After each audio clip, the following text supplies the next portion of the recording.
Muy buenas tardes, tarde noches a toda nuestra amable audiencia del Facebook Live Dialoguemos que la Fundación Prodesi presenta para toda la ciudadanía con el fin de que podamos aproximarnos a los conocimientos, las experiencias, las habilidades, las destrezas, los saberes, los logros, etcétera, que un expositor trae para que nosotros podamos compartir y dialogar con él. Agradecimientos a todos quienes ya están conectados a nuestro Facebook Live de la Fundación Prodesi. Como ustedes saben, nuestra fundación es una fundación sin ánimo de lucro que busca el desarrollo de nuestros objetivos primordialmente de ciencia, de educación, de empresa, de social, en el sentido social también. Saludo también muy especial a Kleiber, nuestro ingeniero de sistemas, que hace posible que lleguemos tan nítidamente a toda nuestra amable audiencia. A mi compañero Luis Ernesto Hernández Álvarez, también un agradecimiento por acompañarme en este proyecto. Y también un saludo muy especial a nuestro invitado en el día de hoy, el psicólogo Carlos Fernando Mariño Rueda. Desde Piedecuesta, Santander, él nos está acompañando y nos va a traer la exposición o nos va a compartir una exposición que llamamos o que hemos titulado El sentido de la vida en época de confinamiento. Carlos Fernando Mariño Rueda fue mi alumno, del cual me siento orgulloso de que lo haya podido tener como alumno. Es licenciado en Teología con formación en Pedagogía Vocacional. Es especialista en análisis existencial y logoterapia. Es psicólogo. Es magíster en educación. Fue sacerdote de la Iglesia Católica. Es docente universitario en programas de psicología y humanidades. Brillante la hoja de vida de Carlos Fernando Mariño Rueda, quien va a compartirnos todos sus conocimientos y darnos algunas recomendaciones importantes.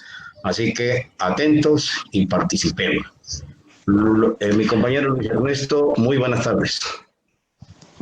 Buenas tardes, Jaime. Buenas tardes, Carlos Fernando. Buenas tardes, Kleiber. Buenas tardes, querida audiencia. Muy agradecido con Carlos Fernando porque nos aporte sus conocimientos y sus orientaciones acerca de la logoterapia, una forma de afrontar las vicisitudes que pueda presentarnos la vida y que está demostrando ser muy eficaz. Agradecimientos a todos los que nos están acompañando. Gracias por sus likes. Inviten a todos quien puedan, por favor. Y hagan las preguntas que consideren que aquí trataremos entre todos y sobre todo con la ayuda de nuestro experto Carlos Fernando, dar alguna respuesta satisfactoria. Esperamos que este tema nos oriente y nos ayude a todos porque es muy vigente dadas las circunstancias que estamos viviendo en la región, en Colombia y en el mundo. Sin más preámbulos, pues gracias, Carlos Fernando, y por favor, pues puedes iniciar tu exposición. Ok, bueno, muchas gracias. Un cordial saludo para ustedes, Luis Ernesto, profesor Jaime. Para mí siempre es el profesor Jaime Fossi porque así lo tengo referenciado en mi vida. Siempre será el profesor para mí. Y gracias también a Kleiber, con quien nos hemos contactado antes. Paso a poner una presentación. Mientras carga la presentación, un segundito de paciencia. Y ya comienzo con mi exposición.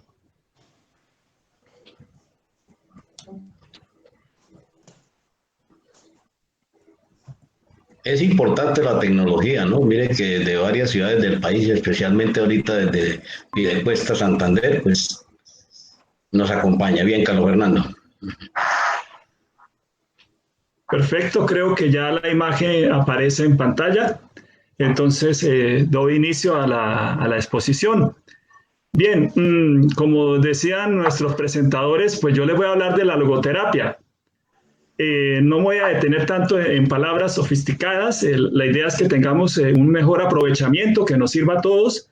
Pero ahí hay una frase inicial que se inspira en un filósofo, no es literal, es inspirada en un filósofo llamado Friedrich Nietzsche. Dice, si tienes un para qué en la vida, puedes enfrentar todos los cómo. Traduciéndolo de otra manera, el que tiene un sentido en la vida es capaz de vivir, póngale por delante lo que la vida le ponga, desde que haya un para qué, un sentido, un significado. Y esa frase la retomó Viktor Frankl, que aparece ahí. Él era un psiquiatra de Viena que estuvo en los campos de concentración nazi. Entonces tiene una exposición de una propuesta, un camino de enfrentamiento de la vida que se basa no solamente en teoría, sino también en la experiencia. Es alguien que habla desde una experiencia bastante dura y que tiene, digamos, toda la autoridad para hablar porque ha enfrentado, digamos, condiciones muy adversas en la vida. Y de él retomo otra frase que va orientando el sentido de esta charla, de esta exposición. Esa frase dice, la vida nunca se vuelve insoportable por las circunstancias, sino solo por la falta de significado. Es decir, nosotros podemos tener múltiples circunstancias que nos molestan.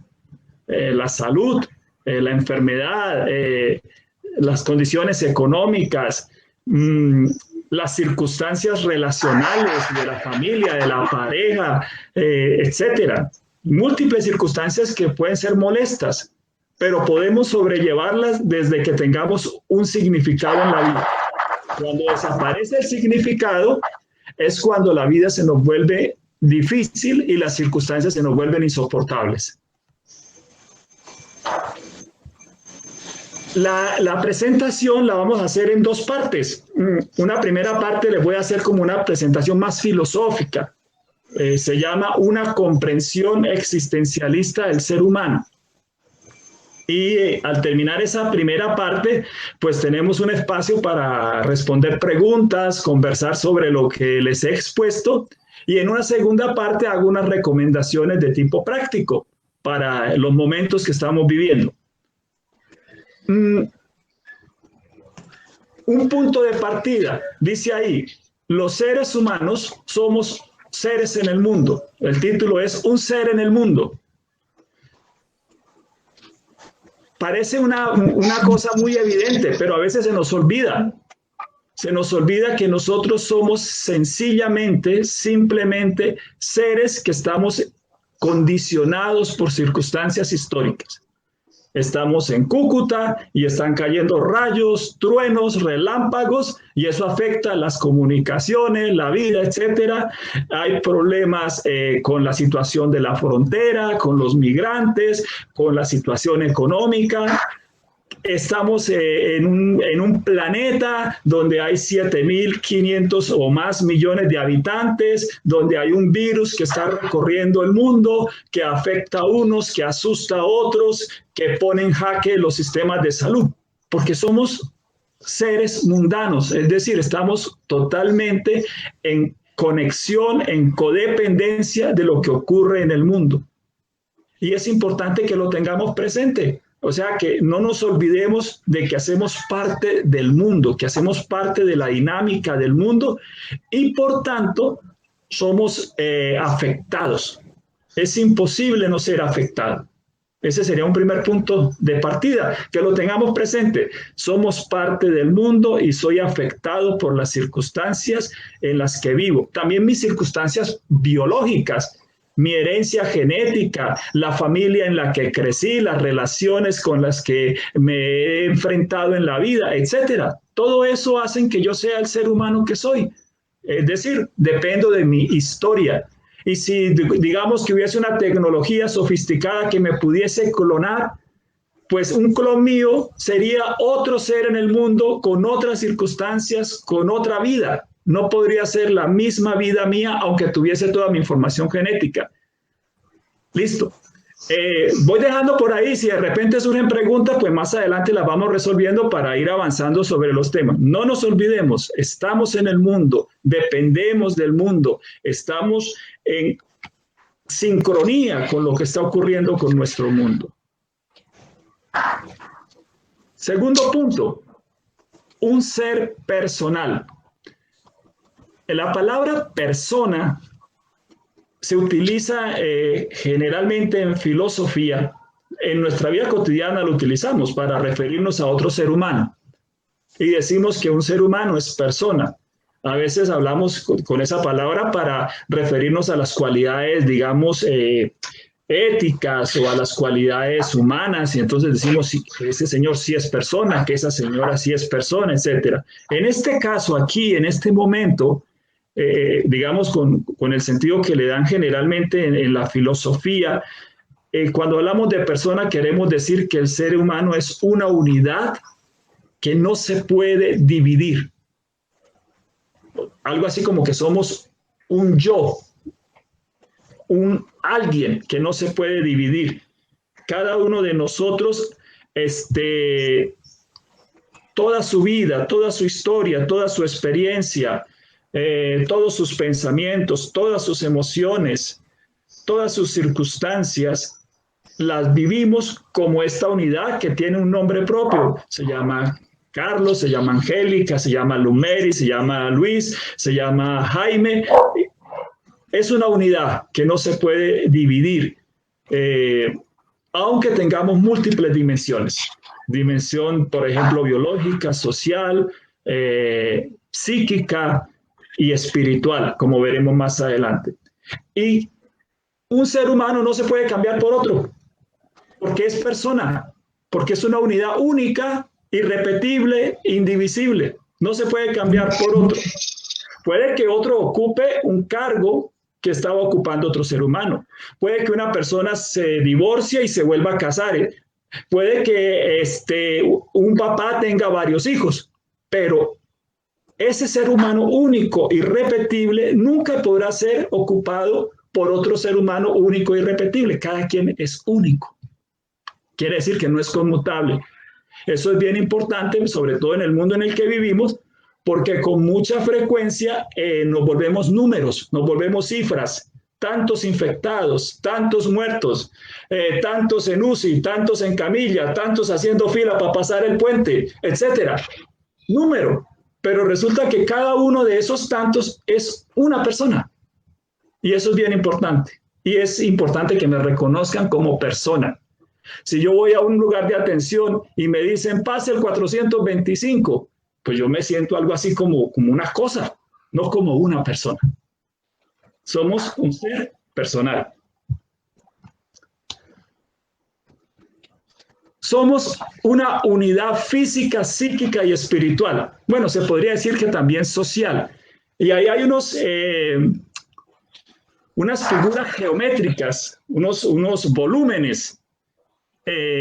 Al lado izquierdo en su pantalla, lo voy a aumentar un poquito el tamaño para que lo vean mejor.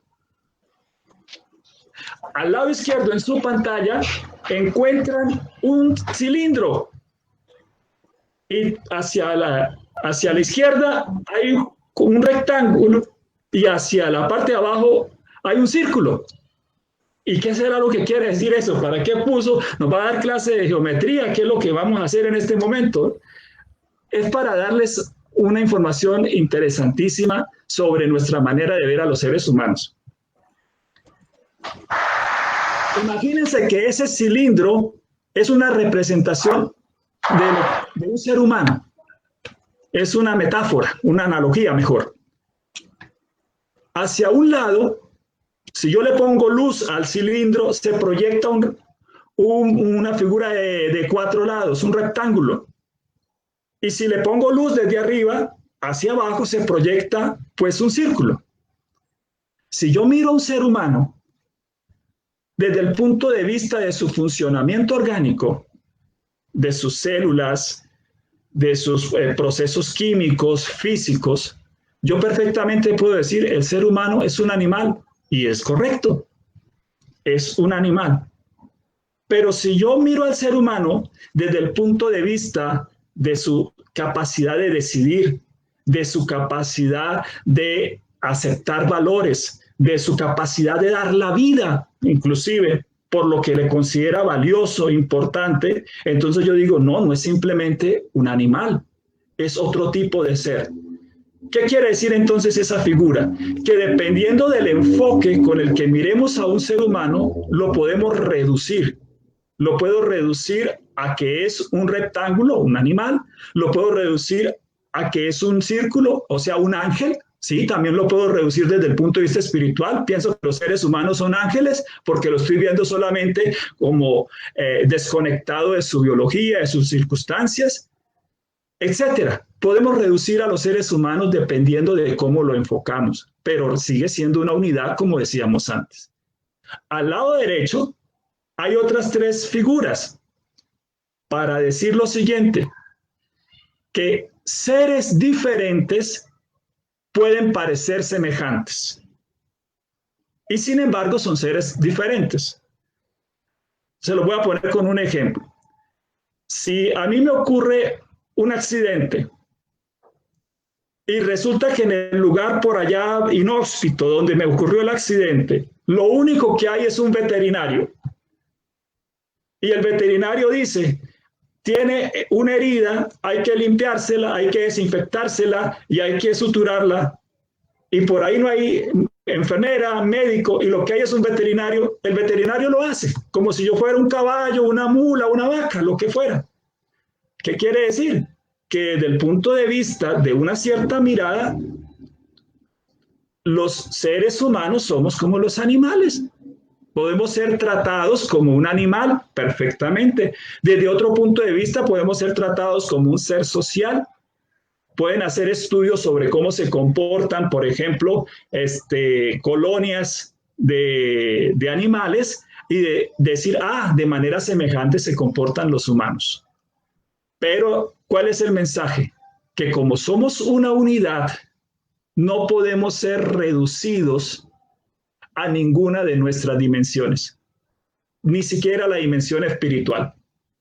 No podemos ser reducidos. Si alguien nos reduce a la dimensión espiritual, caemos en el espiritualismo. Y en nuestro contexto hay actitudes espiritualistas. Si alguien nos reduce solamente a nuestra dimensión física, podemos caer en un materialismo, en un biologicismo, etcétera. Como les decía antes, nos pueden reducir a un número inclusive. Es como tengo 7,000 vacas, tengo 7,000 seres humanos. No, ese sería el peligro, pero esos dibujitos es para decirles eso. Los seres humanos no podemos ser reducidos, porque eso sería desconocer nuestra unidad existencial en el mundo. Paso a la siguiente diapositiva.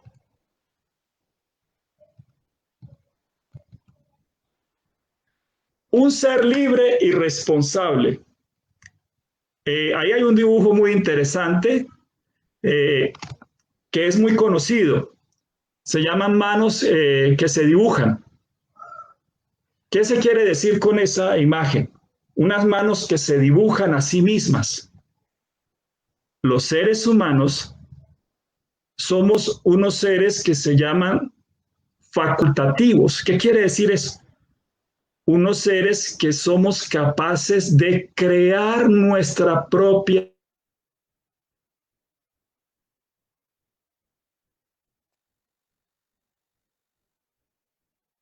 ejemplo. Yo estoy haciendo fila para una atención médica y al lado mío hay otras personas haciendo fila para una atención médica. Y no todos los que estamos haciendo fila para la atención médica nos vamos a comportar igual. No solamente porque estamos en el mundo y tenemos circunstancias personales, historia de vida, nuestras propias hormonas, nuestra propia biología, nuestro propio funcionamiento, sino también por lo que hemos hecho de nosotros mismos. Puede que alguien en esas circunstancias sea irrespetuoso y pretenda colarse o usurparle el puesto a otras personas.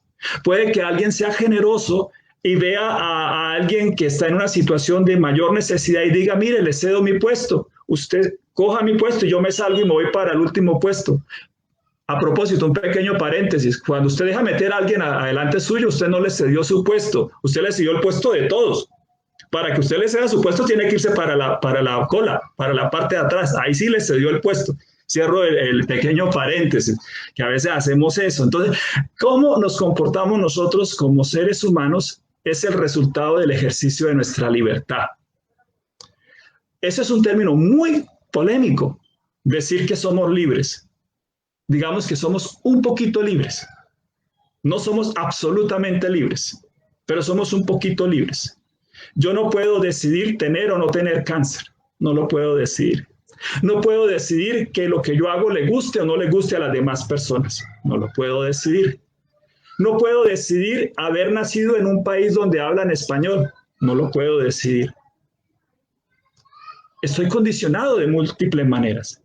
Mi libertad es pequeñita, pero al menos tengo una libertad, al menos una. Decidir con qué actitud vivo la vida. Al menos esa. Miren que ahí en Cúcuta y en Colombia, pero como la mayor parte de nuestra audiencia está en Cúcuta, hay cientos de miles de personas que están viviendo circunstancias muy parecidas. Y sin embargo descubrimos que no todos se comportan igual. Unos deciden ser de una manera y otros deciden ser de otra. Unos deciden crear una fundación y entonces comunicar y generar conocimiento y promover el desarrollo y el crecimiento de las personas. Otros deciden quedarse en la casa y rascarse la barriga. Depende. Hay muchas posibilidades. Todas son decisiones dentro de nuestras circunstancias. Y un ser responsable. ¿Qué quiere decir que somos un ser responsable? Que somos alguien capaz de dar cuenta de lo que hace. O sea, alguien a quien se le puede decir, oiga, ¿y usted por qué hace eso? Eso es lo que quiere decir responsable. O sea, yo puedo responder. A mí me pueden decir, ¿y usted por qué no ayuda? Mire que esa señora necesita que le ayuden. Yo puedo decir, porque no quiero, porque me duele la espalda, por múltiples motivos. O puedo ser indiferente. Pero el caso es que puedo responder. Eso quiere decir que soy responsable. Y es muy importante. Para mí esta es la clave de la educación. Si no fuésemos responsables, no valdría la pena educar. Porque ¿qué sentido tiene esforzarse para ayudar a otra persona a tomar decisiones, a asumir la vida, a aprender, a adquirir conocimientos si no puede responder? Pero como puede responder, yo le puedo preguntar, ¿por qué hizo la tarea? ¿Por qué no la hizo? ¿Qué pasó? Cuando dos personas forman una pareja o conviven, la una le puede decir a la otra, usted me dijo que me quería, entonces ¿por qué me está poniendo los cachos? Si me dijo que me quería, usted le puede preguntar. Difícilmente le puede decir usted a su perrito, oiga, usted dijo que me quería y entonces ¿por qué se anda metiendo con la perrita del vecino? No, eso no lo puede hacer. Él responde a su programación. El ser humano también responde a su programación. Claro que tiene hormonas, claro que tiene impulsos, claro que tiene deseos, evidente. Pero con todo y eso, tú le dices, ¿y tú por qué haces lo que haces? Es decir, porque puede responder. Si no pudiésemos responder, apaguemos, no hay nada que hacer. Somos simplemente víctimas, estamos dominados. Por último, un buscador de sentido es la consecuencia de todo lo anterior. El ser humano es un ser que, como tiene la libertad de elegir dentro de sus circunstancias, al elegir lo que elige debe ser lo que vale la pena. Es decir, se supone que un ser humano elige lo que cree que es lo más conveniente, lo más adecuado, lo que corresponde a las circunstancias, lo que es lo que debe hacer en ese momento de su vida. Y como el elegir depende de qué es valioso en mi vida, entonces es importante que yo sepa qué es lo que es valioso en mi vida. Por eso es importante que los seres humanos logremos descubrir qué es lo que vale la pena en nuestra vida. A eso lo podremos llamar sentido, significado de la vida. Puede variar. Lo interesante aquí es que no es lo mismo para todos los seres humanos. Para alguien el sentido puede ser la vida de sus hijos. Para alguien el sentido puede depender de lo que le aporta a la sociedad. Para mí tiene sentido lo que le puedo dar a la sociedad. Por eso es que vivo, porque le puedo dar. Para alguien el sentido de la vida puede provenir de lo que recibe del mundo. Sí, este mundo me da la vida, me da la belleza, me da la música, me da la amistad, me da amigos. Y gracias a todo eso que me da, mi vida tiene sentido. Pero si no hay sentido, entonces no hay hacia dónde orientar la libertad. De ahí la importancia de que descubramos para qué vivimos. Y de hecho, cuando no sabemos para qué vivimos, pueden ocurrir dos cosas, y ya con esto termino para escuchar las preguntas que haya en este momento. Cuando no sabemos para qué vivimos, pueden ocurrir dos cosas. Una, nos anestesiamos, y cuando nos anestesiamos, entonces vivimos como vegetales en el sentido de que vivimos desconectados del mundo. De ahí pueden venir algunos tipos de dependencias químicas o no químicas, consumo de sustancias psicoactivas o no, es decir, búsquedas de evasión para no sentir la necesidad de buscarle un significado a la vida. Lo otro que puede ocurrir cuando no le encontramos sentido a nuestra vida es que la vida se vuelve insoportable, se vuelve fastidiosa, se vuelve una tortura y entonces vivimos en el malestar. Serían las dos grandes posiciones. Bien, podemos parar por acá, escuchamos preguntas o inquietudes y enseguida pues regresamos. Ya salgo aquí de la presentación. Bueno, claro, Fernando, gracias por esta exposición. Pues el tema es bastante, digamos, duro de aceptar y de concretar. Pero yo quisiera hacerle una pregunta. Dada esa libertad que tenemos, ¿sí? Y esa responsabilidad con esa misma libertad, entonces, ¿cómo se hace o cómo se clasifican las personas según su acción o su actuar como buenas y malas? Excelente pregunta. Víctor Frank fue el creador de la logoterapia, que solo existen dos clases de personas: personas decentes y que no son decentes. Era su manera de clasificar las cosas, pero esa pregunta que usted me hace es muy densa en el sentido de que fácilmente uno podría llegar a dividir la humanidad en buenos y malos, blancos y negros, y eso tiene el peligro de que también algunos se crean mejores o superiores, o nos creamos superiores o mejores que otros, y destruyamos al resto de la humanidad por considerarla inadecuada, no buena, no mala. Aquí el asunto no sería tanto como que yo tengo ya de antemano, antes, una lista de condiciones para meter a alguien en la bolsa de los buenos y a alguien en la bolsa de los malos, sino que el desafío es desafiar a cada persona a que se haga cargo de su vida y que dé razón de por qué vive su vida como la vive, sin que necesariamente yo tenga que tener ya como una especie de filtro para todos los seres humanos. Eso lo hacen y está bien, pienso que es muy importante. Lo hacen la filosofía, por ejemplo, la ética, intenta descubrir cuáles son los principios de la moralidad. Eso lo hacen también las corrientes religiosas, nos ayudan, nos dan unas pistas de cómo comportarnos como seres humanos. Pero cada ser humano, sea creyente, no sea creyente, su tarea es descubrir qué es lo que de verdad vale la pena en su vida para vivirlo. Y en ese sentido no habría como un filtro, una categoría, una manera de separar los unos y los otros. No sé si No, sí, respondo o genero más dudas. No, está bien. A ver, Fernando, muchas gracias. Es interesante todas las reflexiones que nos está realizando. Ya aquí hay varias preguntas. Bueno, respecto a lo que acabas de decir, yo quisiera hacer un pequeño aporte.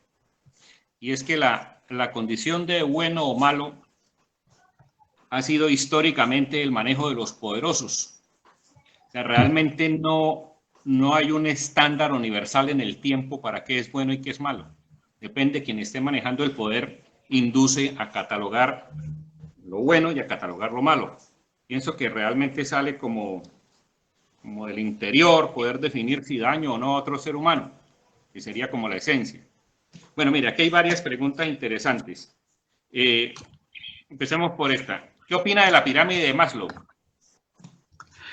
Ok, Abraham Maslow es un psicólogo de la corriente que se llama humanista y también transpersonal.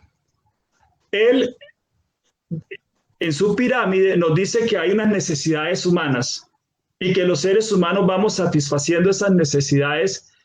Y entonces habría unas necesidades básicas que tienen que ver con comer, con alimentarse, unas necesidades que tienen que ver con la protección, con la seguridad, unas necesidades que tienen que ver con la relación y por último está la autorrealización.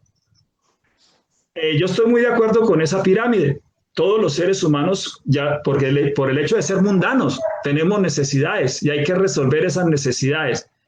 Pero al ponerlas en una pirámide, pareciera que unas son más necesidades que otras y en realidad todas son necesidades. Claro, si yo no como durante un determinado tiempo, se acaba mi vida. Si yo no tomo agua durante un tiempo, se acaba mi vida. Pero si yo no tengo relaciones interpersonales satisfactorias, puede que no me muera en el sentido biológico, pero mi vida como unidad humana, por eso la importancia de ver al ser humano como una unidad, es muy mala. La paso muy mal. Tengo una existencia con mucho sufrimiento, con mucho malestar emocional. Y por último, el hecho de que mencione al final la autorrealización no quiere decir que yo primero resuelvo todo y después me autorrealizo. Porque la autorrealización también se puede dar inclusive en el hambre. En los campos de concentración, donde estaba Víctor Frank, dice él que hubo momentos en los que una profunda trascendencia, una profunda comprensión de sí mismo como un ser humano espiritual, trascendental, pero él estaba comiendo pan hecho de viruta de madera.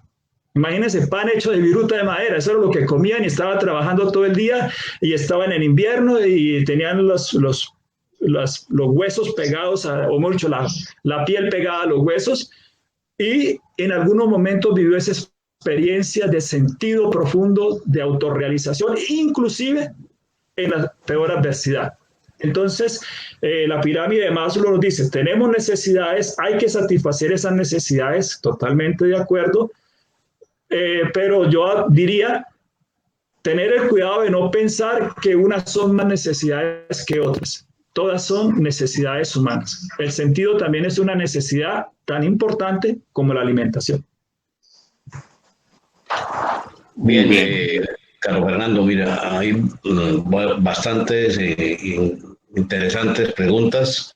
Saludo a todos aquella amable audiencia que está con nosotros, que participa del programa. José Francisco Martínez Guerrero, mi amigo Kiko desde la ciudad de Bogotá, pregunta, ¿existe un método personal para encontrarle sentido a la vida? Un método en el sentido de una secuencia de pasos, no existe algo así. Donde existiese, habríamos descubierto una mina de oro impresionante, de oro no, una mina de crecimiento humano impresionante. Pero un método así de paso 1, paso 2, paso 3, no. Existen unas estrategias. una de esas estrategias se las voy a mencionar más adelante, sería el diálogo socrático. ¿Qué es el diálogo socrático? Dejarse cuestionar por la vida, dejarse cuestionar por otros. Cuando uno es cuestionado, uno experimenta un cierto malestar, porque el cuestionamiento me mueve, me inquieta, pero ese cierto malestar no es enfermedad, es saludable, en el sentido de que un ser humano que simplemente no experimenta malestar, no existe. Los seres humanos experimentamos una dosis de malestar. Y en el sentido espiritual también. Y ese malestar es importante, esa pequeña dosis de malestar. Estoy constantemente desafiado a darle respuesta a la vida. Entonces, es dejarme cuestionar, sería una estrategia, dejarme cuestionar como educador, atreverme a cuestionar. Si tengo esa función de educador, atreverme a cuestionar. Yo no le impongo el sentido a nadie, no se puede. Pero sí puedo cuestionar a alguien, sí le puedo hacer preguntas acerca de su vida, de cómo vive, para qué vive, para ayudarle a descubrir qué es lo más valioso, lo más importante en su propia vida. No sería un método, serían estrategias. Ya. Una pregunta por acá. ¿Cómo desde la logoterapia se puede afrontar una catástrofe? Como un accidente de tránsito, o como lo que estamos viviendo ahorita en donde estamos confinados. Desde la logoterapia, ¿cómo se pudiera afrontar? Hay varias pistas, digamos. Primero, cuando una persona está en medio de una situación catastrófica, hay unas prioridades. En medio de una situación catastrófica, hay prioridades que tienen que ver con la conservación inmediata de la vida biológica, es decir, seguridad, alimento, atención médica, etc. Y simultáneamente, junto a esas prioridades para poder conservar la vida biológica, hay necesidad de hacer una escucha honesta de las inquietudes existenciales de la persona. Porque puede ocurrir que tú le estés ayudando a alguien a solucionar el problema de la alimentación donándole mercados. Y está excelente, perfecto.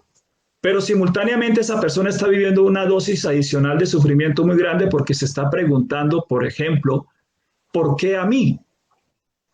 ¿Por qué me tiene que ocurrir esto a mí? Y ahí ya estamos en otro tipo de necesidad que tiene que ver con el sentido y el significado de la vida. Entonces, ¿cómo se puede ayudar? Desde la filosofía, desde la psicología humanista, sobre todo ya no tanto la logoterapia, sino aquí he hecho un poquito mano de Carl Rogers, nos habla de la escucha empática y de la aceptación incondicional. Serían como dos presupuestos, es decir, que yo de verdad escuche auténticamente al otro y que de verdad lo acepte. Y ahí viene sí la logoterapia. La logoterapia se atreve a hacerle preguntas al otro. No simplemente lo escucha, se atreve a hacerle preguntas. Preguntas, y ahí eso es lo que llamamos diálogo socrático. Preguntas para ayudarle a descubrir eso que está viviendo, para qué lo está viviendo. Hay un principio de la logoterapia que es bastante difícil de digerir. Todo lo que nos ocurre para algo. Para algo. Y mi tarea es descubrirlo. ¿Para qué me ocurre lo que me ocurre? No es que no es algo así como que de antemano alguien dijo, vamos a hacer que le ocurra esto para que descubra esto. No, no sería esa la lectura, sino que lo que me ocurre inevitablemente me lleva a cuestionarme sobre mi vida y yo puedo descubrir para qué me ocurre lo que me ocurre. Voy a contar una historia así rapidísima, 6:40, una historia rápida. Cuando estaba estudiando logoterapia, una de mis compañeras relató que a los 19, 20 años de edad fue violada por alguien en una parte oscura en Bogotá. Y eso fue una cosa terrible, catastrófica en su vida, muy dolorosa para ella y sobre todo para ella y su papá. A ella le dolía mucho el dolor que le causaba a su papá lo que había pasado. Y ella en esa experiencia nos contaba a nosotros, compañeros suyos, que estábamos reflexionando sobre la logoterapia. ¿Saben qué hago hoy en día? Me dedico a la educación emocional de los varones. Les enseño a saber gestionar sus emociones y aprender a tratar bien a todos los seres humanos, a las mujeres en particular. Entonces, ¿significa esto que entonces hay que maltratar a alguien para que descubra para qué? No. Lo que significa es que inclusive lo más absurdo que me ocurre en la vida puede tener un sentido en mi vida y yo lo puedo descubrir. Y tal vez todos hemos tenido circunstancias duras, difíciles, y hoy en día miramos hacia atrás, ponemos el retrovisor y decimos, eso duro, difícil que me ocurrió, mire lo que ha hecho de mí, cómo me ha transformado. Bueno, muy entonces, bien, esta situación de pandemia, ¿cómo ayudar a enfrentar la situación de pandemia? Resumo, escucha honesta, actitud empática, aceptación incondicional y arriesgarse a hablar, llamémoslo así, filosóficamente con las personas. Es decir, reconocer que ese ser humano es capaz de ir más allá de lo que le está ocurriendo. Bien, preguntas honestas. Sí, Luis Ernesto, ¿será que hacemos otras dos preguntas o no, sí, porque ahí hay una pregunta interesante. Sí, a ver, Cristian XD pregunta, dice, ¿podría considerarse indecente una persona que abusa de su libertad y no es responsable de sus actos?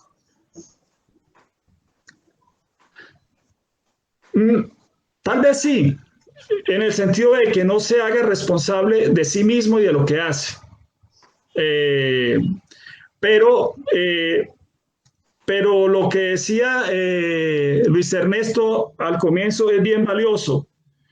Dependiendo de quienes detentan el poder, tenemos la tendencia a establecer ideales que se le imponen a los demás. Realmente es un asunto del ejercicio de la conciencia. Es un asunto de cómo cada quien hace su mejor esfuerzo para hacerse cargo de su vida responsablemente, con el peligro de equivocarse, con el riesgo, pero es que ese riesgo es de todo ser humano. Es decir, ningún ser humano tiene garantizado el acierto. Eso no existe, la garantía del acierto. No, cada quien corre el riesgo de tomar su mejor decisión para vivir. Sí, un pequeño aporte ahí, Fernando. Yo pienso que eso puede tener un parámetro y es en la medida que esa libertad no dañe a otros seres humanos, puedo disfrutarla hasta donde yo pueda. Es decir, el parámetro es no dañar a otro ser humano, o de pronto a otro ser viviente. Sí, esa sería una acotación ahí. Sí, sí. Hay libertad política y libertad existencial. Yo estoy hablando aquí de la libertad existencial, es decir, de la capacidad de decidir sobre mi vida. En cambio, la libertad política tiene que ver con las condiciones mediadas por el poder de hasta dónde puedo ir y hasta dónde no puedo ir. Que ahí cada cultura establece unos límites, cada sistema de vida establece unos límites, etcétera. Ya. Bueno, aquí hay otra preguntita rápido. De Jairo Ortiz León. Desde la logoterapia, ¿cómo ayuda en procesos de adicción? Me imagino que a superarla, es que me va a decir. Desde la logoterapia, ¿cómo ayuda en procesos de adicción? Sí. Mi formación en análisis existencial y logoterapia lo hice en el Instituto Víctor Frank con el profesor Arturo Luna en Bogotá. Y él se ha dedicado toda la vida precisamente a trabajar con soledad, depresión y adicciones. Ese ha sido su trabajo. En el tratamiento de las adicciones, digamos que separamos dos aspectos, uno que llamamos funcional y otro que llamamos estructural. El aspecto funcional es no consumir. Es decir, cuando una persona que está en una adicción quiere superar esa adicción, pues el primer paso es no consumir. Y ahí hay una diversidad de estrategias importantes. El proceso es desintoxicación, con variables conductuales, cognitivas, que hay que tener en cuenta para que no consuma. Pero viene el aspecto estructural, y es que es necesaria una reorganización de la vida. Y ahí entra la logoterapia. Es decir, no basta con dejar de consumir. También es necesario que la persona reorganice su vida. Por ejemplo, los grupos de alcohólicos anónimos que tienen el método de los 12 pasos, dentro del método de los 12 pasos están haciendo un trabajo de reorganización de la manera de vivir de esa persona que hace parte del grupo. En cierto sentido hacen un trabajo logoterapéutico, es decir, un trabajo de encontrarle sentido a la vida, para poder enfrentar la enfermedad que es su adicción, porque su organismo, sobre todo en las adicciones químicas y ciertos tipos de sustancias psicoactivas, generan una necesidad biológica de la sustancia. Y aún así, aunque haya esa necesidad biológica de la sustancia, pues la persona, porque tiene las ayudas necesarias y porque le tiene un sentido, un significado a la vida, probablemente tenga mejores condiciones para superarla. Ahora, el éxito en la recuperación de las adicciones en todo el mundo es bastante bajo. Es una de las, digamos, enfermedades más difíciles de superar. Bueno, yo creo que podemos continuar entonces, Carlos Fernando, y vamos a ver esas recomendaciones que nos vas a proporcionar para superar esta situación tan difícil. Saludos a todos aquí, nuestra amable audiencia. Tenemos bastante participación y activa. Muchas felicitaciones para nuestro expositor, muy profesional. ¿Ya me ve la presentación? Ah, ok, está cargando. Sí. Ya se ve. Bien, entonces unas orientaciones prácticas. Comienzo con un pequeño fragmento del libro El hombre en busca de sentido de Víctor Frankl. Él está relatando algo que ocurría dentro del campo de concentración. Siempre que se presentaba la oportunidad, era preciso infundir un porqué, un objetivo a su vida, con el fin de fortalecerlos para soportar el terrible cómo de su existencia. Pobre del que no percibiera ya ningún sentido en su vida, ninguna meta, ninguna intencionalidad y por tanto ninguna finalidad para seguir viviendo. Ese estaba perdido. En el libro él relata que en algunas ocasiones él, siendo psiquiatra, ejerció como psiquiatra con sus compañeros, pero en el sentido de ayudarlos a descubrir un objetivo, un sentido, un para qué en su vida. Fíjense que un objetivo puede ser una cosa muy sencilla o muy compleja, depende de cada ser humano. Por ejemplo, un objetivo puede ser: yo tengo que resistir porque cuando superemos esto, yo quiero seguir estudiando. Una meta. Cuando superemos esto, yo quiero seguir estudiando. O para alguien puede ser: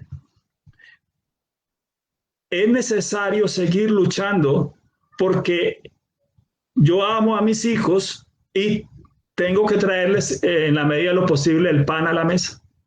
Eso es una meta, conseguir la comida para otra. Esas metas se traducen en sentidos, en significados. No necesariamente es el gran sentido de la vida. No estamos aquí no estamos pretendiendo tener un gran sentido de la vida, sino que cada quien vaya descubriendo los para qué de su vida. De eso se trata. Entonces, ¿cómo lo hacemos? Pues hay algunas recomendaciones para ese asunto.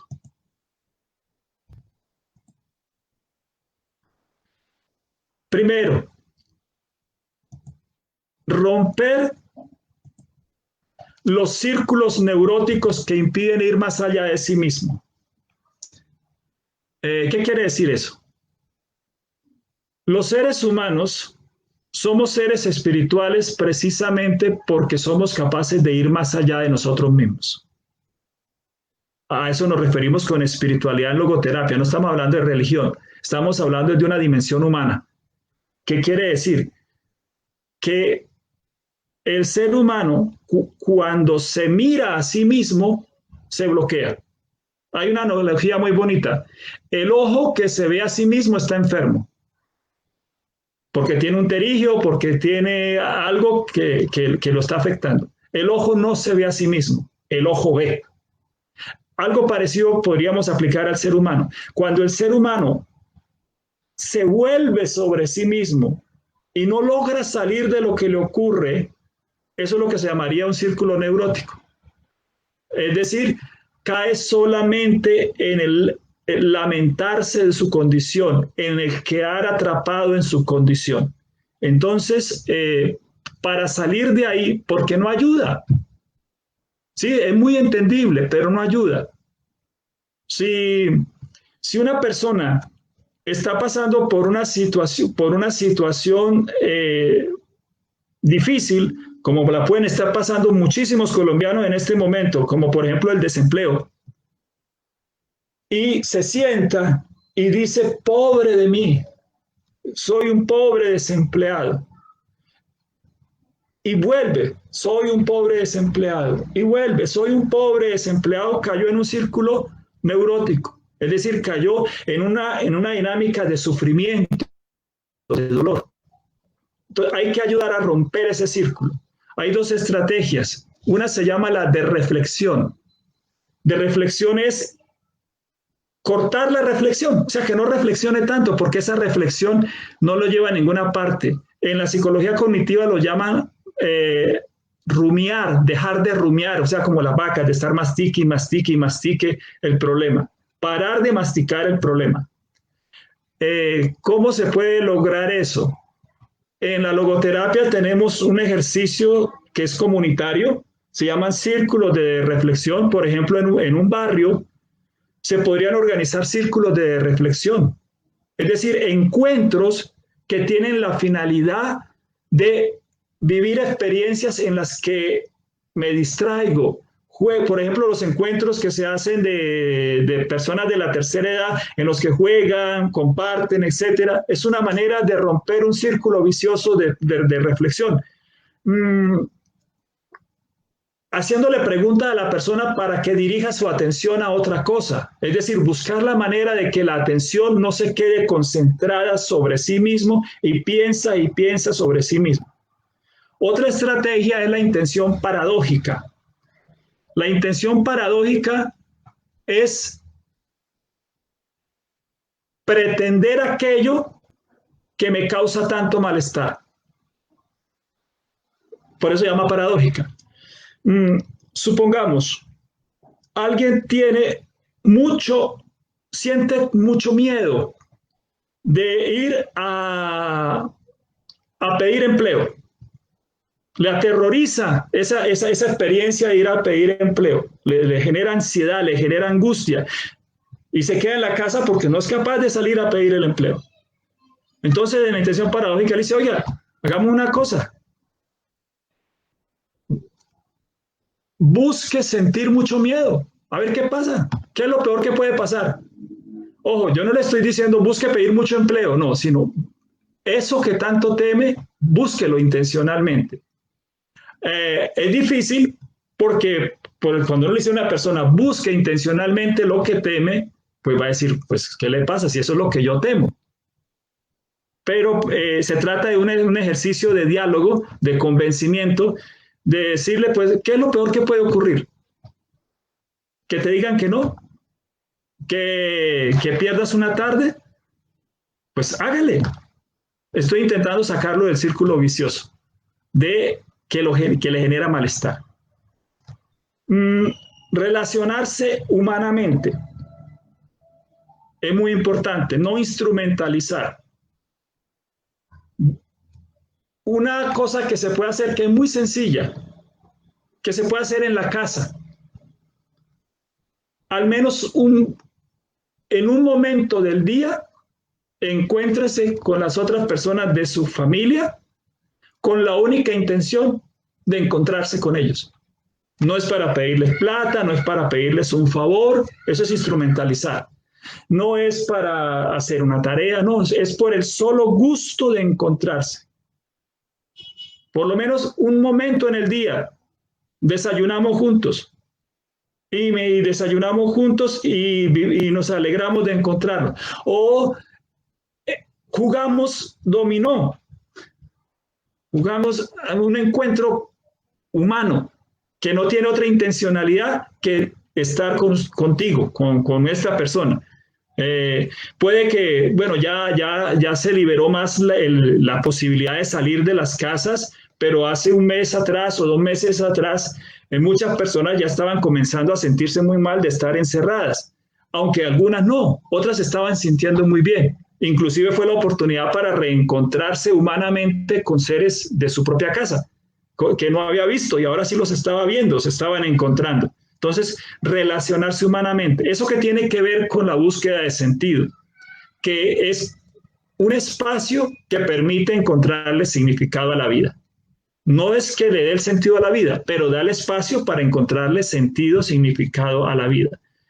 En logoterapia tenemos una dinámica que se llama encuentros, se me olvidó el nombre en este momento, de diálogo existencial. Se puede en un barrio, en una comunidad, en una acción comunal, por ejemplo, crear unos momentos de encuentro donde lo único que se hace es encontrarse para compartir juntos. Esas actividades comunitarias que tradicionalmente existían y que fueron desapareciendo eran muy importantes. Por ejemplo, cuando en una cuadra, en un barrio, las personas se encontraban y hacían un asado, los de la cuadra. Eso decía, las personas podrían pensar que eso no era importante, y era muy importante, porque era un espacio de relación humana.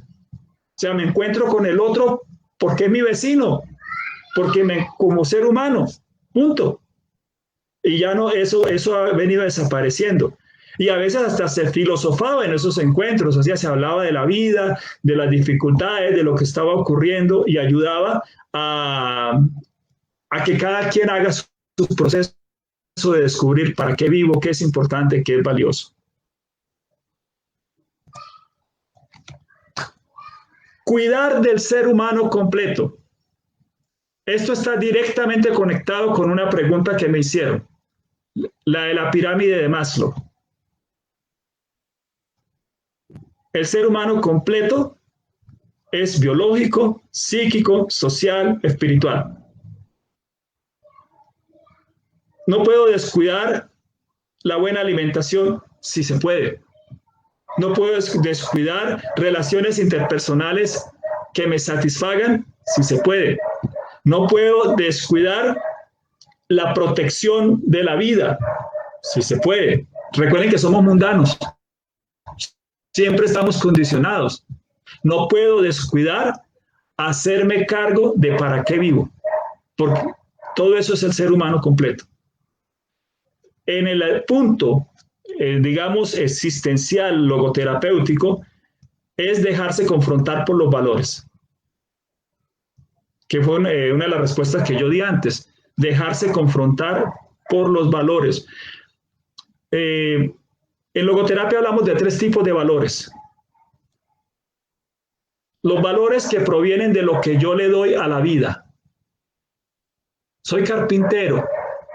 Yo vi hace unos días un programa del Gran Santander, del canal TRO, donde presentaban a alguien que se sentía muy orgulloso de ser el carpintero del pueblo. Y eso a él lo llenaba de sentido, de significado, de valor, lo que él hacía. Entonces, alguien puede encontrar valor en lo que hace. Por ejemplo, ser educador, eso le da sentido a mi vida. Por ejemplo, ser músico, como la compañera que estuvo hace tiempo con su violín, eso le da sentido a su vida, etcétera. Lo que la vida me da también me ayuda a encontrar sentido a la vida. En el campo de concentración, Víctor Frank dice que un día de repente se vio asombrado mirando un atardecer junto con un compañero, los dos sentados uno al lado del otro después de haber recibido palazos y golpes, y no pudieron no sentir que a pesar de todo había atardeceres hermosos en la vida. Entonces, lo que la vida me da la música, me da la belleza, me da la familia, me da los amigos, ahí puedo encontrar sentido. Y finalmente la actitud, porque puede ser que todo eso falle, pero me queda la actitud. Y la actitud proviene de una decisión personal. ¿Qué actitud asumo? Sobre todo frente al problema que veremos enseguida de los absurdos de la vida, los malestares que todo ser humano vive. De hecho, lo voy a presentar ya. Es el punto 5. Después me regreso al 4. Inevitablemente todo ser humano pasa por el dolor. Ahí el nombre tradicional que le damos es sufrimiento, aunque hoy en día se diferencia sufrimiento de dolor. Todo ser humano experimenta dolor. Todo ser humano, por ser consciente, experimenta que algo hizo mal en algún momento, y eso es un malestar. O sea, todos hemos vivido el malestar de que algo no lo hice como debía haberlo hecho. Y en algunas personas puede ser más doloroso que en otras. No atendí a mi hijo como lo tenía que atender, maltraté a alguien, etc. Y todo ser humano se enfrenta a la muerte de los que ama, a la propia muerte. Eso se llamaría la triada trágica. Eso es parte de nuestra existencia. No es desconocerlo, es aceptarlo. La invitación es: acepto que eso hace parte de mi vida, pero eso que hace parte de mi vida lo puedo vivir. Soy la única persona que puede vivir mi propia tragedia, nadie más. Soy el único. Y el único que es capaz de hacerlo. Nadie más sería capaz de vivir mi vida, porque es la mía. Y se conecta con el punto 4. Un llamado, una invitación a la humildad. ¿La humildad en qué sentido? En descubrir que somos pequeños. Somos un pequeño ser vivo dentro de un pequeño planeta, dentro de un pequeño sistema solar, dentro de una pequeña galaxia, dentro de un universo infinito. Somos pequeños en múltiples sentidos.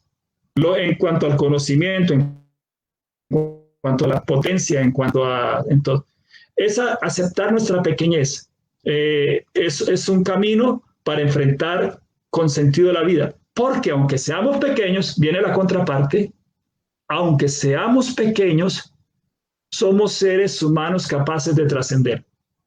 Es decir, de ir más allá, de escribir 100 años de soledad, de dar la vida por un hijo, de escribir La casa en el aire, de componer una canción, de decirle una palabra de amor a una persona. Eso es una cosa grande, que solamente un ser humano es capaz de hacer. Listo, creo que lo aceleré un poquito por el tiempo, pero también porque tal vez haya un poquito más de preguntas. Muy bien, Carlos Fernando, déjenme felicitarlo. Bueno, aquí quiero... Fernando García, él es mi compañero de bachillerato, está en Venezuela y está en esta transmisión, y además es un estudioso de la logoterapia y del sentido de la vida. Él dice lo siguiente: cordial felicitación, Carlos Fernando, muy buena tu exposición. A veces el sentido de la vida es también el sinsentido de la vida. Bueno, tocaría dialogar un poquito más con esta persona. No sé exactamente lo que quiere decir, pero creo que sería lo siguiente: la vida no viene con un sentido ya escrito para mí ni para nadie. En ese sentido, todos vivimos en el sinsentido. Sin embargo, yo puedo descubrir el sentido para mí. Ese es el asunto. Yo descubro el sentido para mí. Por eso no se puede empaquetar el sentido y entregárselo a otra persona. Yo no puedo decirle: mire, es que usted debe vivir para esto. No, Cada quien descubre para qué vive. De hecho, la tarea de cada ser humano es descubrir para qué vive. De hecho, una educación honesta se atreve a cuestionar al otro en cuanto para qué vive, porque eso hace parte del desafío de la existencia. Eh, Uno puede hacerse el sordo y entonces no prestarle atención, es una posibilidad. Entonces, sí, el sinsentido de la vida podría ser el sentido de la vida para alguien. Sí. Por ejemplo, esa frase de Fixotti que yo leí podría ir en ese sentido, en esa línea, en ese orden de ideas. Ya. Carlos Fernando, mira, aquí tenemos una pregunta muy interesante que se nos pasó por alto de Juan Leonardo. ¿Por qué tan serios esos anfitriones? Y la verdad es que estábamos concentrados en el tema porque es que el tema es muy, muy llamativo. Hay que concentrarse. Entonces, por eso estábamos un poquito serios. Bueno, ahora viene la siguiente pregunta. Veo que logro como entender una relación entre la logoterapia y el estoicismo. ¿Me puedes aclarar un poquito eso? Sí, de hecho, hay un libro que se llama Menos Prozac, más filosofía. No sé si es exactamente el nombre del libro, pero el título es más o menos así. Porque Prozac es un medicamento que se utiliza para ciertos trastornos del estado del ánimo. Y hoy en día se habla, por ejemplo, de terapias de tipo filosófico y la logoterapia iría por ahí.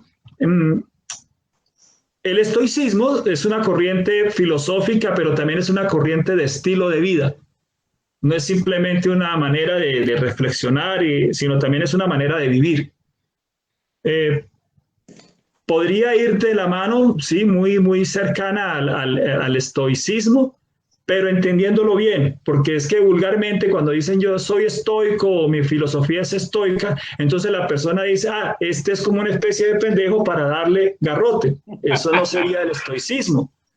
El estoicismo es una actitud de aceptación de las condiciones en las que ocurre mi vida, porque es una manera inteligente, pues pongamos entre comillas, inteligente o estratégica de vivir. Por ejemplo, si yo mido 1,80 y comienzo a pelear con que mido 1,80, que yo debería haber medido 1,70 porque entonces hubiese tenido más agilidad, más flexibilidad, hubiese hecho más goles, etcétera, pues estoy peleando con las condiciones de mi vida. En ese sentido, el estoicismo es supremamente válido en cuanto que me dice, acepta lo que no puedes cambiar, cambia lo que puedes cambiar, que inclusive hace parte de corrientes filosóficas orientales muy cercanas al pensamiento taoísta también, ¿no? De la aceptación de las condiciones de la vida y de esas, digamos, esas paradojas de la existencia. Muy bien, Así lo veo. Fernando. Bueno, José Francisco Martínez dice, un experto en este tema es el cucuteño Efrén Martínez, que escribe en su último libro, Hazte dueño de ti, expone un método personal de trabajo con 6 componentes: integrar, valorar, amar, trabajar, sufrir y autenticar como éxito para vivir con sentido. ¿Qué opinión le merece esto? Totalmente de acuerdo, sí. Efrén, yo no tengo el gusto de conocerlo, pero sí he leído varios textos suyos y no sabía que era cucuteño, entonces orgullo para Cúcuta, qué bueno. Digamos, es uno de los grandes referentes de la logoterapia aquí en Colombia, junto a Arturo Luna sería Efrén, ¿sí? Él ha escrito bastante, tiene bastantes escritos. Y estoy de acuerdo con lo que propone ahí. Con el peligro, hay que tener un pequeño cuidado de que no se convierta en una receta. Es que ahí es donde está el detalle, que no sea una receta, porque entonces se elimina la tarea mía de responder por mi propia cuenta, de descubrir mi para qué. ¿Eso? Ya. Mire, tengo una pregunta tal vez un poquito filosófica, digámoslo así. de pensadores como Foucault, Nietzsche o Krishnamurti, pues he llegado a una conclusión, y es que el hombre tiende a imponer su yo, su cuento al otro, o sea, busca los mecanismos. Ese es el político típico, aunque el ser humano en general lo hace sin ser político. Desde la logoterapia, ¿cómo logramos superar esa imposición del otro, de su yo sobre los demás? ¿Cómo afrontamos eso? Cuando, por ejemplo, nos enfrentamos a un pavo real gigante.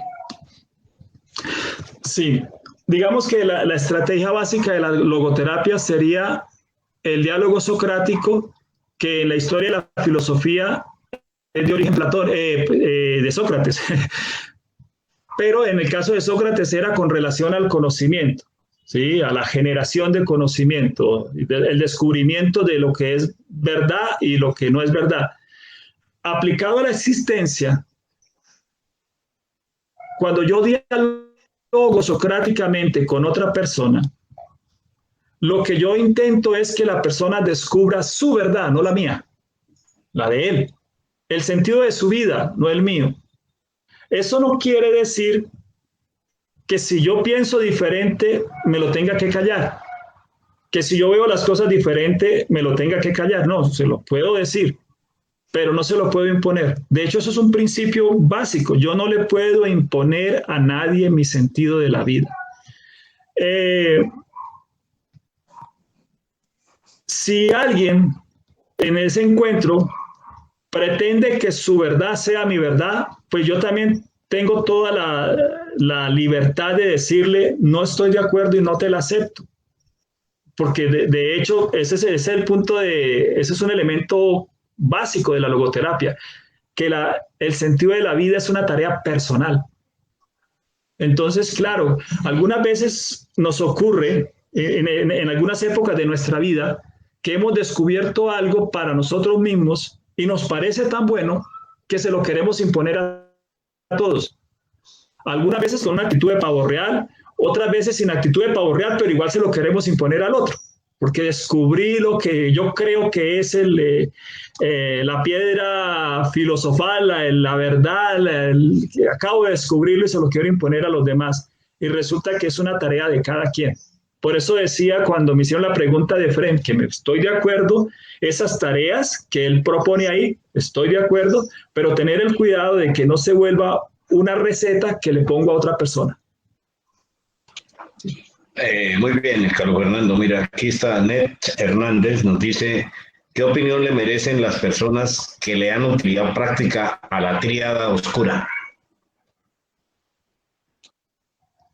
No sé de qué me está hablando. ¿Qué es la tríada oscura? No sé.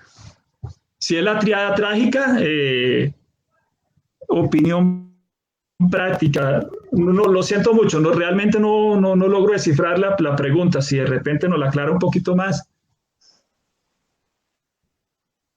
Sí, bueno, ahora lo aclarará. Chica, Luis Ernesto. Sí, bueno, mire. A mí me parece que voy a hablar desde lo personal. Me parece que uno de los grandes aportes de la logoterapia es que nos inseremos con nosotros mismos en lograr ubicar nuestro propio sentido. Es decir, es algo personal. Es mi capacidad para entender cuál es mi verdadera motivación. ¿Cómo logro llegar a mi verdadera motivación? En algunos casos puede ser la búsqueda constante del conocimiento. En otros puede ser la ayuda constante hacia las demás personas, etcétera, etcétera. Pero que yo logre ubicarlo, entender que ese es mi cuento, me parece que es un excelente aporte de la logoterapia. O sea, desde ese punto de vista me parece muy práctica. Sí. Totalmente de acuerdo. Que yo sepa qué es lo que me mueve, qué es lo que me motiva y que no le tenga miedo a buscarlo, a descubrir qué es lo que me mueve. Sobre todo pensando en tareas educativas y tareas terapéuticas. Sí, La triada oscura se refiere a los rasgos de personalidad del narcisismo, el maquiavelismo y la psicopatía. de la triada oscura.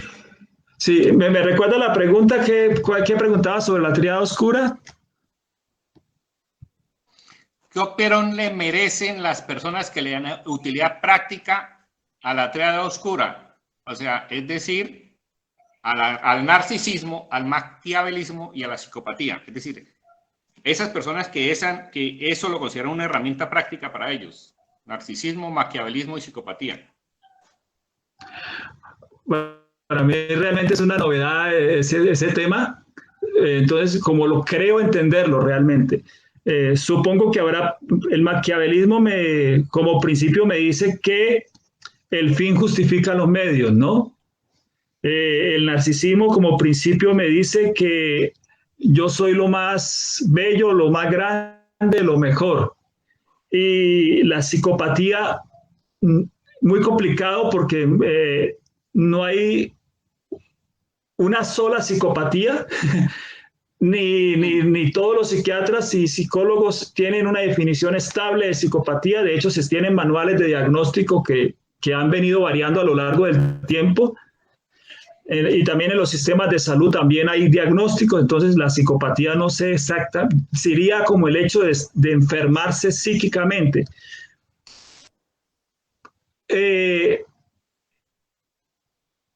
Para mí no es mi camino, ninguno de los tres. No es mi camino. Y si alguien asume ese camino, yo lo cuestionaría profundamente acerca de si de verdad le está sirviendo para vivir. Pero eso lo sabe esa persona, no yo. Pero para mí no es mi camino. No es el que quiero, ni ahí encuentro sentido. Pero puede ocurrir que alguien haga ese camino. Ahora, la libertad implica y la responsabilidad implica que puedo ser cuestionado. ¿Sí? Si yo no me dejo cuestionar, tengo poca responsabilidad. Puedo ser cuestionado.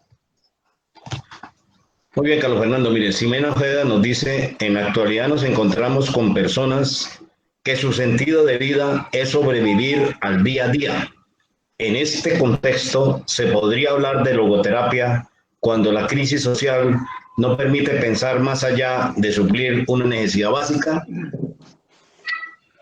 Yo pienso que precisamente ahí tiene mucho que ver la logoterapia. ¿En qué sentido? Que esa vida que a muchos seres humanos les está tocando de vivir, de lo que logran hacer en ese día y de lo que no logran hacer. Si no fuese porque esas personas tienen un sentido para vivir, muchas de esas personas no seguirían viviendo. Precisamente la logoterapia tiene mucha razón de ser ahí. Ahora, si tú te encuentras con una persona que está pasando hambre y tú le preguntas, oye, ¿y tú para qué vives? Eres perverso, digo yo. Eres, no sé, bueno, no le voy a utilizar ningún adjetivo. Porque en ese momento la pregunta es, ¿tú qué puedes hacer por esa persona en esa circunstancia? ¿Sí? No es el momento de hacerse esa pregunta si usted, teniendo la posibilidad de darle algo más, no se lo da. Eso es diferente. Porque alguien podría decir, ok, usted nos está diciendo que frente al hambre, frente a la soledad, frente al desempleo, entonces filosofía. No. Frente al hambre, comida, y frente al desempleo, empleo. Pero frente al sufrimiento existencial que me provoca el hambre y frente al sufrimiento existencial que me provoca el desempleo, logoterapia.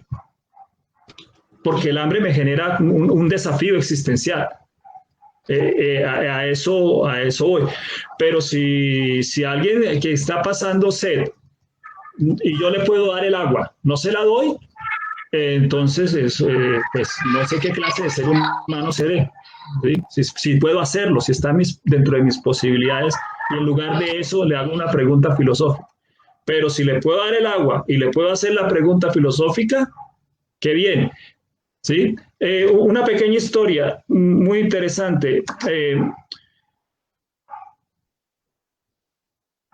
Le ocurrió a un maestro de espiritualidad, ay, se me fue el nombre, ya, ahorita lo recuerdo.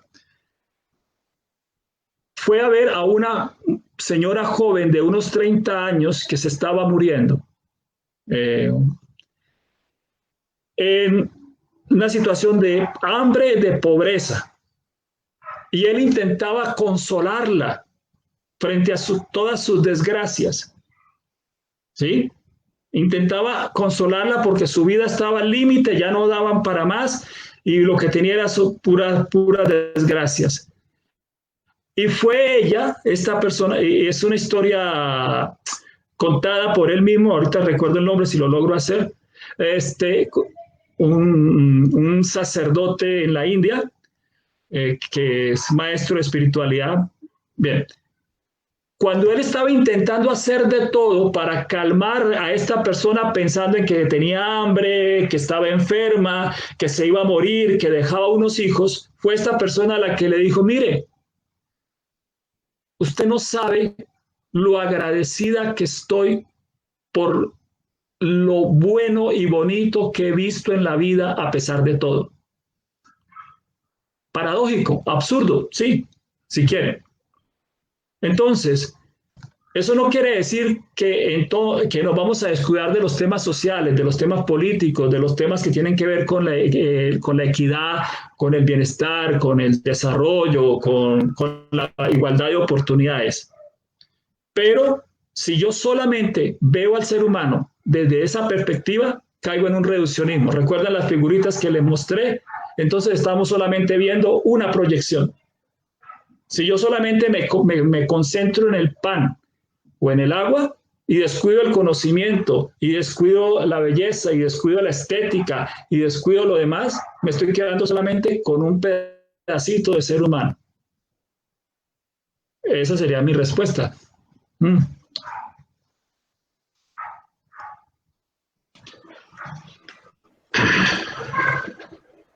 Muy bien.